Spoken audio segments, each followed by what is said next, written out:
Bonsoir à tous, bienvenue. Un conseil des ministres s'est tenu ce mercredi au palais présidentiel. Il a été présidé par le président Alassane Ouattara. Une occasion pour le chef de l'État et les membres du gouvernement d'aborder comme chaque semaine plusieurs sujets sur la vie de la nation. Sujets au nombre desquels le lancement des examens à grand tirage, avec notamment le déroulement en ce moment du BEPC, avec 439 529 candidats pour 749 centres sur toute l'étendue du territoire national. Nous vous proposons un extrait du compte-rendu de ce Conseil des ministres. En raison des perturbations intervenues au cours de l'année scolaire 2019, le calendrier des examens à grand tirage a été légèrement réaménagé. Ainsi, la session 2019 des examens à grand tirage a débuté contrairement aux sessions précédentes avec les épreuves du BEPC. Les épreuves orales ont eu lieu du mardi 11 au vendredi 14 juin 2019. Les épreuves écrites ont commencé depuis le lundi 17 juin 2019 et se poursuivront jusqu'au vendredi 21 juin 2019. Les épreuves du CEP auront lieu le lundi 1er juillet 2019 et les épreuves du baccalauréat technique et du baccalauréat général et artistique se dérouleront du mardi 25 juin au vendredi 12 juillet 2019. La fin de la session de 2019 des examens à grand tirage est prévue le lundi 29 juillet 2019 à la suite de la proclamation des résultats des épreuves de baccalauréat.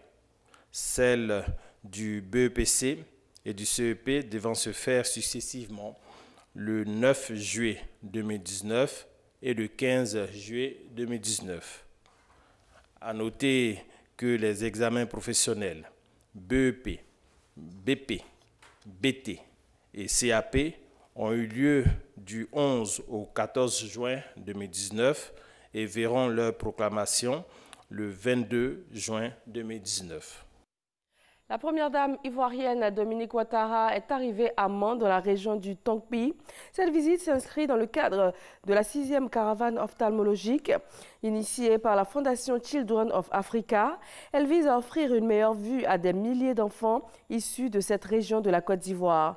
Et outre cette caravane, la première dame va également procéder à une remise de chèques aux femmes de cette région dans le cadre du FAFSI, le Fonds d'appui aux femmes de Côte d'Ivoire. Dans la journée d'hier, des poissons morts ont été découverts dans la lagune à Adjaoui-Koubé. C'est le constat fait par les populations de ce village situé non loin de l'aéroport Félix Houphouët-Boigny dans la commune de Port-Boué. Et aujourd'hui, mercredi, le préfet du district d'Abidjan, accompagné de responsables du ministère de la Santé et des Ressources animales et halieutiques, se sont rendus sur les lieux dans l'objectif de constater les faits et sensibiliser les populations tout en les rassurant des mesures prises par le gouvernement afin de parer à toute éventualité. Sur le continent africain, au Soudan, l'opposition renouvelle son appel à manifester toute la semaine. L'Alliance pour la liberté et le changement entend ainsi protester contre la mainmise des militaires sur le pouvoir et demande avant tout au Conseil militaire de libérer les détenus et d'accepter la formation d'un comité d'enquête international sur le massacre du 3 juin dernier. Les militaires de leur côté assurent que les auteurs de ce massacre, qui a fait au moins 118 morts et plus de 800 blessés, seront pendus. Assassinat du journaliste saoudien Jamal Khashoggi. Un rapport de l'ONU incrimine le prince saoudien. Après 6 mois d'enquête, un rapporteur spécial des Nations Unies estime que l'Arabie saoudite est responsable de cette exécution. Il existe, selon elle, des preuves crédibles pour ouvrir une enquête sur la responsabilité de hauts responsables saoudiens, notamment le prince héritier Mohammed Ben Salman.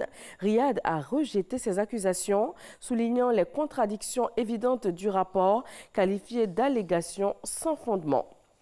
Et voilà, c'est tout. Merci de votre attention. Retrouvez tout de suite l'information dans nos régions et le journal, ce sera à 20 h, toujours sur RTI 1.